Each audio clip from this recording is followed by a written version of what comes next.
আপনারা দেখছেন news now, খবরের নতুন ভাষা। ত্রিপুরায় যথাযোগ্য মর্যাদায় পালিত হল 20তম পরিসংখ্যান দিবস। অর্থনীতি ও পরিসংখ্যানের গুরুত্ব এবং তথ্যভিত্তিক পরিকল্পনার উপর জোর দিয়ে সোমবার আগরতলার প্রজ্ঞা ভবনে আয়োজন করা হয় বিশেষ অনুষ্ঠানের। উপস্থিত ছিলেন ভারত সরকারের জনগণনা পরিচালক IAS রতন বিশ্বাস, অর্থনীতি ও পরিসংখ্যান অধিদপ্তরের পরিচালক IAS দেবানন্দ রিয়াং সহ বিশিষ্ট কর্মকর্তারা। সোমবার আগরতলার প্রজ্ঞা ভবনে ত্রিপুরা সরকারের অর্থনীতি ও পরিসংখ্যান অধিদপ্তরের উদ্যোগে পালিত হয় 20তম পরিসংখ্যান দিবস।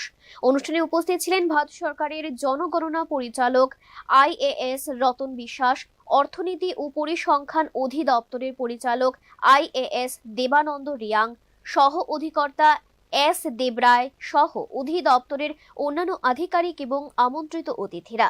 অনুষ্ঠানে তথ্য ও পরিসংখ্যানের গুরুত্ব, উন্নয়নমূলক পরিকল্পনা প্রণয়নে নির্ভুল তথ্যের ভূমিকা এবং সরকারি নীতি নির্ধারণে পরিসংখ্যানের অপরিহার্যতা নিয়ে আলোচনা করা হয়।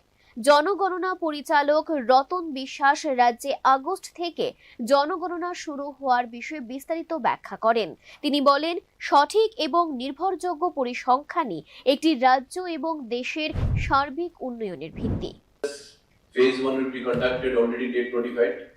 Statistics department they are the nodal department to coordinate with us. We are always in touch with the statistics, economics and statistics department. Tripura census phase 1 will be conducted in the month of August. From 1st August to 30th August, that is the house to house enumeration, house listing activities will be conducted. This is the first time in the country the self-enumeration scope been enacted for the census. এদিনের অনুষ্ঠানে পরিসংখ্যান দিবস উপলক্ষে বিভিন্ন সচেতনতামূলক কার্যক্রম অনুষ্ঠিত হয়। Bureau report, news now.